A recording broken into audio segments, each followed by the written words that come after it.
अच्छा, सोचने वाली बात है कि 2024 में वापस से ये एनाबेल डॉल के बारे में क्यों बातें होने लग गई हैं, क्यों वो दोबारा से चर्चा का विषय बन चुकी है।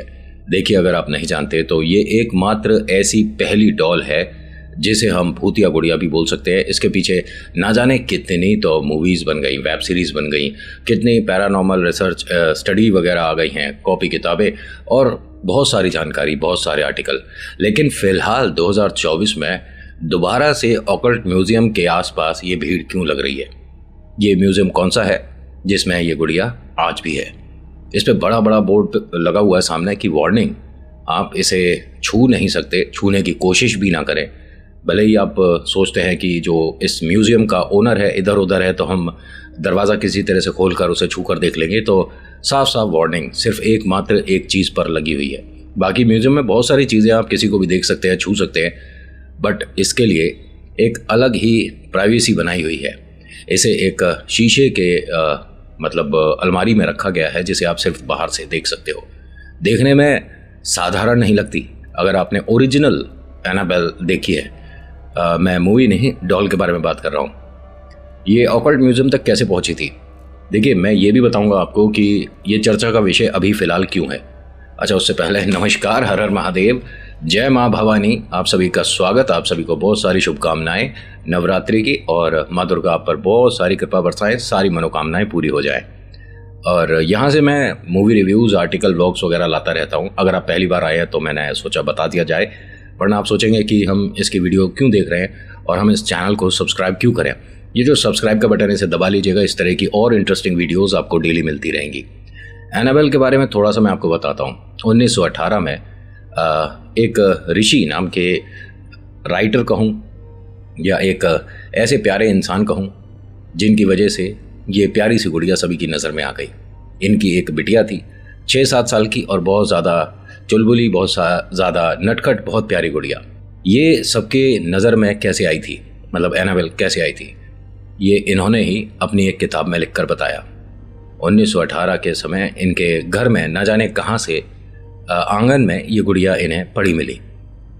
ये गए, उसे ध्यान से देखते हैं, सोचते हैं कि गुड़ियाँ इन्हें बहुत ज़्यादा पसंद थी, मतलब डॉल्स वगैरह, इनकी बिटिया को भी और ये भी, मतलब इन्हें कलेक्शन का शौक़ था, ये बोल सकता हूँ। इनके घर में बहुत सारी गुड़ियाँ थी, लेकिन आज तक इस तरह की गुड़िया इन्होंने देखी नहीं थी। हाँ, वो कुछ अजीब है। उसको जैसे ही इन्होंने देखा तो एक अजीब सी वाइब आई कि भाई ये मतलब कुछ साधारण नहीं है। फिर भी क्या पता किसी आसपास के जो नेबर्स वगैरह हैं उनमें से किसी के बच्चे की गुड़िया यहाँ तक आ गई हो, खेल खेल में कैसे आ गई क्या पता। इन्होंने आसपास के सभी मकानों में जाकर पूछा, इनफैक्ट थोड़ा अपने घर से ज़्यादा दूर भी चले गए, वहाँ जाके लोगों से पूछा, सबने मना कर दिया कि नहीं, हमारी डॉल नहीं है। और बहुत से लोगों ने तो देखते ही ये कहा कि ये अभी ठीक से शायद बनी नहीं है, कितनी डरावनी है। बच्चों को हम प्यारा तोहफा देते हैं, डरावनी गुड़िया नहीं देते।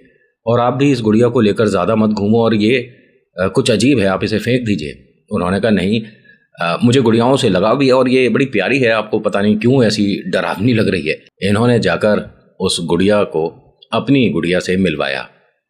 इनकी बेटी बहुत ज़्यादा खुश हुई उसे देखकर। ये मानिए कि ज़िंदगी में इससे अच्छा उसके पास कोई दोस्त नहीं। पूरे दिन उसके साथ बैठती थी, बात करती थी।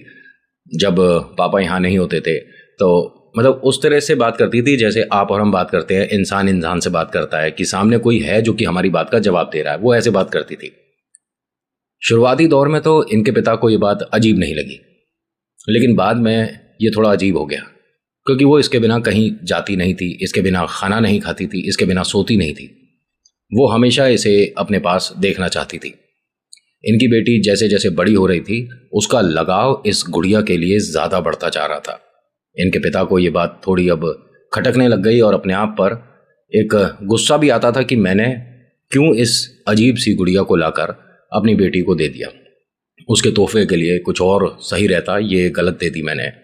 लेकिन यहाँ बहुत ज़्यादा बुरा होने वाला था, इन्हें अंदाज़ा भी नहीं था। देखिए, पहली चीज़ मैं बताऊँ कि इन्हें पता नहीं कि इनके घर में ये गुड़िया आई कहाँ से थी और ये चली कैसे जाएगी, ये भी नहीं पता चला इन्हें। वास्तव में इन्होंने वैसे बहुत ढूंढा बाद में कि ये गुड़िया आखिर गई कहाँ, लेकिन किसी ऐसी चीज़ को ढूंढना जिसकी अब ज़्यादा वैल्यू नहीं रही। क्यों, वजह बताऊंगा। इन्होंने भी 1.5 साल कोशिश करी, इस गुड़िया को बहुत जगह ढूंढा, कई बार तो ये टॉय शॉप पर जाते थे, घंटों बिताते थे कि एक बार बस वो दिखे, क्योंकि इन्हें कुछ सवाल पूछने थे उस गुड़िया से। सुन रहे हो? होता क्या है कि इनकी बेटी जब 13 साल की हुई तो उसे ना जाने कोई समस्या हो गई, कोई बीमारी हुई। उन्हें वैक्सीन जब करवाई गई तो उसका असर थोड़ा गलत पड़ा और उन्होंने प्राण छोड़ दिए। इनकी बेटी ने, 13 साल की थी। एक अजीब बात, जिस दिन इनकी बेटी इनका साथ सभी का छोड़कर चली गई थी, उससे ठीक 13 दिन पहले ये गुड़िया घर से गायब हो गई थी। कैसे, कहां, कुछ नहीं पता चला। और इनकी बेटी को इतने वक्त हॉस्पिटल ही रखा गया था। ये मानिए कि ऐसा लोगों ने बताया, बाद में बहुत से फादर ने भी ये चीज़ बोली थी कि वो गुड़िया अपने साथ उसे ले जा चुकी थी, बस कुछ ही वक्त रह गया था उसके पास, जो कि उसके पिता ने कोशिश करी। वैक्सीन के बाद भी वो ठीक नहीं हुई और उसका असर उसके चेहरे पर कुछ अलग ही हो गया था। और कुछ लोगों ने तो ये भी बताया कि वो जो इनके पास एक डॉल थी, उसके जैसी शक्ल इनकी बेटी की हो गई थी जब वो दुनिया से गई है। खैर, बहुत सारे लोग, बहुत सारी बातें। इनके पिता ने 1.5 साल कोशिश करी उस गुड़िया को ढूंढने की, एनाबेल को ढूंढने की। जब नहीं मिली तो कोई बात नहीं, भूल गए सब कुछ। लेकिन होता क्या है कि दोबारा से शुरुआत होती है। इस गुड़िया का वापस आना तय था। एक म्यूजियम में एक गुड़िया देखी, एक मां ने, उन्हें बड़ी पसंद आई और कहती हैं कि मैं अपनी बेटी के लिए लेती हूँ। इनकी बेटी पहली बात तो इतनी छोटी नहीं कि वो गुड़ियाओं से खेले, क्योंकि वो अपनी मेडिकल की पढ़ाई कर रही थी, हॉस्टल में रहती थी और कुछ समय में वो नर्स बनने वाली थी। तो इतनी बड़ी बेटी को डॉल गिफ्ट करना, खैर, लेकिन वो गुड़िया अपने आप ही अपना मालिक चुन लेती है, ऐसा भी कहा जाता है। इसके पीछे बहुत सारे आर्टिकल हैं और बहुत ज़्यादा वजनदार आर्टिकल हैं, विद प्रूफ्स हैं। मैं बताऊंगा आगे, ज़रा ध्यान से सुनिएगा। उन्होंने इसके पैसे पूछे तो मालिक ने ये कह दिया, जिनका ये म्यूजियम था, कि आपको ये मुफ्त में भी चाहिए तो ले जाइए। उन्होंने कहा मतलब? कह रहे ये गुड़िया कुछ अजीब सी लगती है, इसके आसपास आते हैं तो मतलब डर सा लगता है। वो हंसकर कहती हैं महिला कि आपको गुड़िया से डर क्यों लग रहा है? कह रहे क्योंकि ये साधारण नहीं है, मैं इसे यहाँ बिठा कर जाता हूँ और जब सुबह आता हूँ तो ये अपनी जगह पर नहीं, इधर उधर कहीं भी होती है। उन्होंने कहा अरे वाह, फिर तो कमाल की जादुई गुड़िया है। मुझे अपनी बेटी के लिए कुछ अच्छा ऐसा ही तोहफा चाहिए जो कि स्पेशल हो। उन्होंने कहा मैं इसे आधे दाम में भी दे दूंगा और आपको चाहिए तो मुफ्त ले जाओ। उन्होंने कहा नहीं, मैं पैसे देकर जाऊंगी इसको, और उन्होंने इसे खरीद लिया। उनकी बेटी का जन्मदिन था, उन्होंने तोहफे में गुड़िया दी। इनकी बेटी को समझ नहीं आया जब इन्होंने अपना प्रेजेंट खोलकर देखा। इनके साथ उस रूम में 2 लड़कियां और रहती थी। उन सभी ने भी हंसी उड़ाई कि आंटी तुम्हें क्या गिफ्ट देकर गई हैं, तुम कोई 6-7 स्टैंडर्ड की बेटी तो हो नहीं उनकी, और खैर ये माँ का प्यार है। उसने कहा कि नहीं, मेरे को पहली बात तो डॉल से कभी इतना लगाव रहा नहीं, मैंने बचपन में भी डॉल्स वगैरह से कोई ऐसा नहीं कि मैं खेलती रहती थी, लेकिन मम्मी ने कुछ स्पेशल दिया है और बहुत वक्त लगा होगा उन्हें ये प्रेजेंट ढूंढने के लिए, तो अब ये हमारे साथ, हम तीनों के साथ मतलब इस कमरे में रहेगी। उन दोनों ने कहा कि ठीक है, हमें एक कंपनी मिल गई, चलो इसे कहीं बैठा देते हैं। अब ये तीनों उसे यहीं पर बैठाकर अपना बर्थडे पार्टी सेलिब्रेट करने के लिए चले गए। होता क्या है कि जहाँ ये बिठाकर गए थे ये गुड़िया वहाँ पर नहीं थी, ये दूसरी जगह पर थी। इन तीनों ने एक दूसरे को देखा और कहती हैं कि अरे वाह, ये मैजिकल है, ये चलती है क्या? क्योंकि हम इसे बिठाकर इस टेबल पर गए थे और ये बेड के कॉर्नर पे कैसे आ गई? हमारे रूम की चाबी तो हमारे पास थी।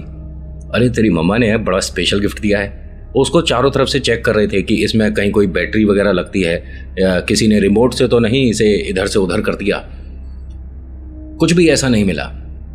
एक बड़ी अजीब बात है कि उस गुड़िया के एक तरफ के बाल थोड़े से मतलब उलझे हुए से थे। इनमें से एक लड़की ने कहा कि इसके बाल सुलझा कर मतलब जैसे हम पोनीटेल वगैरह बनाते हैं इस तरह से कर देते हैं। ये जब उसके बाल कॉम्ब कर रही थी तो जैसे बाल कभी कभी खींचते हैं तो ऐसे ही एक आवाज़ सी आई। इसने एकदम उस डॉल को छोड़ दिया ज़मीन पर। बाकी दोनों ने कहा कि क्या हो गया, तू तो इसके बाल कॉम्ब करके इसकी पोनीटेल बना रही थी। कह रही नहीं, इस गुड़िया से कुछ आवाज़ आई थी। तो एक ने मजाक क्या करा कि हाँ, बाल थोड़े ज़्यादा रफ हो रहे हैं ना, तो तूने कॉम्ब करते में टाइट कर दिया होगा तो उसके प्रॉब्लम हुआ। तो उन्होंने कहा मैं मजाक नहीं कर रही, मैंने सच में इसमें से कोई आवाज़ सुनी है। ये दोनों इसकी बात पर यकीन कर ही नहीं रहे थे। इन्होंने कहा सारी बातें छोड़ो, अपनी पढ़ाई करते हैं और सोते हैं, आज हमने पार्टी कुछ ज़्यादा ही कर ली है। ठीक है, उस गुड़िया को रखकर इन तीनों अपनी पढ़ाई करने लग गई और जब सोई तो 12 बजे करीब वो गुड़िया इन्होंने जहां रखी थी वहां पर नहीं थी और एक लड़की ये चेक करने के लिए उठी थी। इसने बाकी दोनों को भी उठाया और कहा कि हमने जो डॉल सामने रखी थी वो नहीं है। अब इन दोनों के मन में भी थोड़ा सा डर बैठा कि ये हो क्या रहा है, ये वास्तव में साधारण नहीं है। एक काम कर, कल सुबह आंटी को बोल कर ये कहीं भी बाहर छोड़ दे, अपने रूम में रखने की ज़रूरत नहीं है। उसने कहा मम्मी ने मेरे को बहुत सोच समझ के कोई प्रेजेंट दिया और ऐसे उनके इमोशंस बुरा लगेगा उन्हें। उन्होंने कहा देख जो हो रहा है एक बार आंटी को बता, आंटी खुद कहेंगी कि इस डॉल को अपने जीवन से हटा दो। ठीक है हम सुबह देखते हैं। लेकिन ये डॉल गई कहाँ? अब उसे जब ढूंढते हैं तो वो बेड के नीचे थी। उसे उठाकर ऊपर रखा बेड पर और तीनों ने उसको डांटा, कहीं भी इधर उधर जाने की जरूरत नहीं है, जहां हम छोड़कर जाते हैं तुझे वहीं पर रुकना है, और अगर तूने दोबारा से ऐसी हरकत करी तो हम अभी बाल्टी में बिठा देंगे पानी खोलकर और ऐसा कर देंगे वैसा कर देंगे। तीनों हंसी मजाक करके उसे एक जगह बिठाकर डांट कर सो गई। भाई जब डांट पड़ी है तो वहीं बैठना चाहिए ना, वो सुबह तक वहीं थी। इन तीनों ने अब बहुत मजाक बनाया कि ये तो एक ही डांट में मान गई, काश सब बच्चे इस तरह के हों और एक बार डांट दो तो वो कम से कम समझे तो सही बात को। देखो कितनी अच्छी डॉल है, कितनी प्यारी डॉल है, ऐसी डॉल तो सबकी ज़िंदगी में होनी चाहिए। खैर किसी की हो या ना हो, लेकिन हमारी ज़िंदगी में तो ऐसी डॉल हमें चाहिए। तू हमेशा हम तीनों के साथ रहेगी और कहीं नहीं जाना है तुझे। ये जिससे बोल रहे थे हो सकता है वो सुनती भी है, तभी तो वो अभी तक वहाँ बैठी थी। इन तीनों ने बड़े मन से बड़े प्यार से कहा उसे कि तू कहीं नहीं जाएगी, तू हमारे साथ ही रुकेगी। तो उसने ऐसा ही करा। आपको पता है इस डॉल को इन्होंने अपने घर से यहाँ से हटा भी दिया, लेकिन जब तक ये कम से कम 3 चर्च ऐसे हैं जहाँ पर अपना उतारे के लिए गए थे, तब तक उसने इनका पीछा नहीं छोड़ा।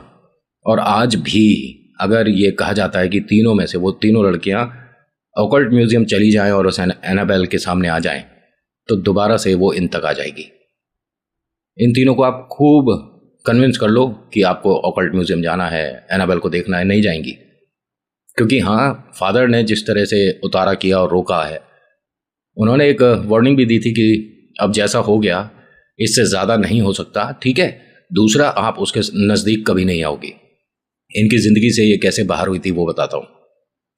आज ये जब अपने कॉलेज गई, अपना पढ़ाई वगैरह कर कर वापस आई, तो तीनों लड़कियां आई थीं, जिनमें से 2 को वापस कॉलेज जाना था कुछ देर बाद, आधे घंटे बाद उनका कोई लेक्चर था या क्या था, लेकिन एक लड़की यहाँ पर रुकी थी।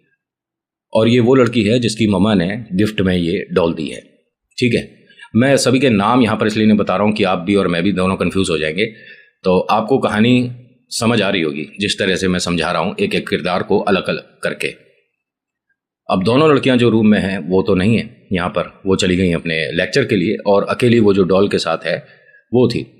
सुबह से काफ़ी थकान हो गई थी तो उसने सोचा थोड़ी देर ब्रेक ले लेती हूँ, थोड़ा सो जाती हूँ, उसके बाद मैं भी अपना काम पर जाऊँगी और वो दोनों भी आ जाएंगी। होता क्या है, जब वो सोकर उठी तो उसके पैरों पर तमाम निशान थे, रेड कलर के कुछ मार्क्स थे, और उसे समझ नहीं आ रहा था कि ये सब मेरे पैर पर किस तरह से निशान बन गए। इसने एक गीला कपड़ा लेकर अपने पैरों को साफ करने की कोशिश करी तो एक कमरे में हंसी की आवाज आई, जैसे कोई हंसा हो। इसने चारों तरफ देखा तो इसे पूरा यकीन है कि मैंने गुड़िया का चेहरा हल्का सा हिलता हुआ देखा। ये एकदम डर कर घबरा कर बेड के कॉर्नर पर बैठती है और धीरे धीरे इस बेड से उतरकर दरवाजे की तरफ भागकर बाहर निकल जाती है। जब ये बाहर निकली है तभी उसकी वो 2 दोस्त आ रही थी। अरे क्या हुआ, तू इस तरह से क्यों भागी है? नहीं, मैंने उस डॉल को मूव करते हुए देखा है। अरे हम पहले ही कह रहे थे कि वो नॉर्मल नहीं है, उसे रूम से भगा दो और आंटी को भी बोलने की ज़रूरत नहीं है, कह देंगे कि कहीं खो गई। हाँ तुम दोनों मेरे साथ चलो और इसे अभी डॉल को यहाँ से निकाल कर बाहर फेंकते हैं। अब इन दोनों ने भी उसका साथ दिया और जैसे ही दरवाज़ा खोला तो एक पर्ची पड़ी हुई थी नीचे। उस पर्ची पे बच्चे की हैंडराइटिंग पर था कि ये अब साथ रहेगी। इंग्लिश में लिखा हुआ था, ये अब साथ रहेगी।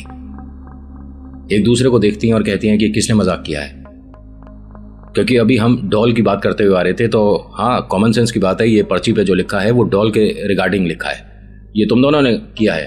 अब वो दोनों इसको कहती हैं कि नहीं, रूम से तू आई और पर्ची तू डाल कर आई थी, हम दोनों को मूर्ख बना रही है। इन तीनों के बीच में आर्गुमेंट हुआ, इनके कमरे से एक हंसने की आवाज आई। तीनों की आपस की जो बातें थीं वो यहीं बंद हो गई। कमरे का दरवाजा धीरे धीरे खोलकर देखा तो जहां डॉल थी वहां वो नहीं है।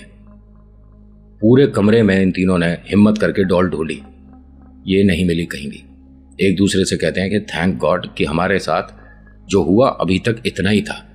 अब ठीक है, कम से कम वो हमारी ज़िंदगी से ना जाने कहाँ चली गई, हमें नहीं चाहिए वो। आज का दिन इसी डॉल के बारे में बात करते हुए निकल गया। रात हुई, डिनर पे गई। जब वापस आती हैं तो रूम में बेड पे बीचों बीच वो डॉल वापस बैठी हुई थी। इन दोनों ने मना कर दिया कि हम नहीं रुकेंगे इस कमरे में। तेरी मम्मा ने ये डॉल दी है, जब तक तू इसे वापस नहीं करती हम तेरे साथ नहीं रुकेंगे। उसने कहा, मुझे तुम ऐसी सिचुएशन में अकेला क्यों छोड़ रहे हो? अरे हम तीनों फ्रेंड हैं, अब प्रॉब्लम आई है तो फेस करते हैं ना तीनों मिलकर। उन्होंने कहा, ठीक है, आज रात तो बस इसे यहाँ पर रहने दो, सुबह सुबह हम इसे बाहर जो डस्टबिन है वहाँ फेंक कर आएंगे। ठीक है। अब जैसे ही इन्होंने ये बोला तो इनमें से दो लड़कियां थीं जिन्हें कोई काम आ गया एकदम से। उसने कहा, मेरे को अकेला मत छोड़ो इसके साथ। नहीं नहीं, तू परेशान मत हो, और ये वही लड़की है जिसकी मम्मा ने गिफ्ट दिया था। नहीं नहीं, तुम मुझे अकेला मत छोड़ो, खूब कहा। लेकिन वो दोनों चली गई। भाई कॉलेज की पढ़ाई है, कभी भी बुला लिया जाता है, और डॉक्टरी पढ़ाई तो बड़ी गजब होती है। ठीक है, इसमें कोई समय निर्धारित तो होता नहीं है। डॉक्टर की ड्यूटी सबसे मुश्किल होती है। वैसे तो सभी की मुश्किल होती है, लेकिन डॉक्टर एक अलग ही बात हो जाती है। मना तो कर ही नहीं सकते, इनके यहाँ ना नहीं होता। अब वो दोनों तो चली गई, ये अकेली इस रूम में गुड़िया के साथ थी। वो दोनों अभी सीढ़ियों से उतरी भी नहीं थी, लेकिन चीखने चिल्लाने की आवाज़ें शुरू हो गई। इन दोनों ने पलटकर अपने रूम की तरफ देखा तो रूम के बाहर आसपास की जो लड़कियां थी वो भी आकर खड़ी हो गई थी कि क्या हो गया, तू ठीक है? तू, सब लोग बाहर से पूछ रहे थे। इन दोनों ने भागकर अपनी फ्रेंड की मदद करने के लिए दरवाज़ा खोला।